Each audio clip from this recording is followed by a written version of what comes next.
By now you might have studied the other function tests like your liver function test, thyroid function test. Almost all the organs have their own function test.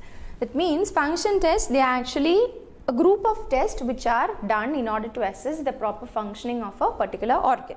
For assessing the liver function, you have liver function test. To assess kidney function test, you have kidney function test, pancreatic function test, gastric function test, thyroid function test. N number of tests are there in order to assess the functioning of a particular organ. Now, renal function test of any organ, first you need to know what are the basic functions of that particular organ. A renal function test, what is the major function of your kidney? Excretion of waste.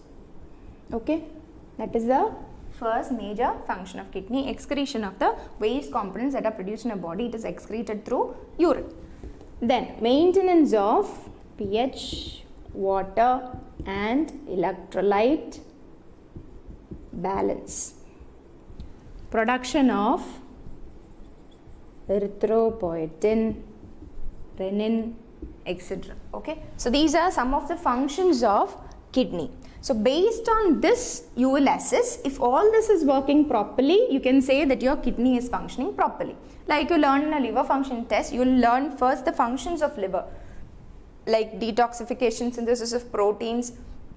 If all those parameters are working properly, you know that liver is functioning properly. Similarly, if all the functions of kidney is taking place normally, that means the renal functions are proper.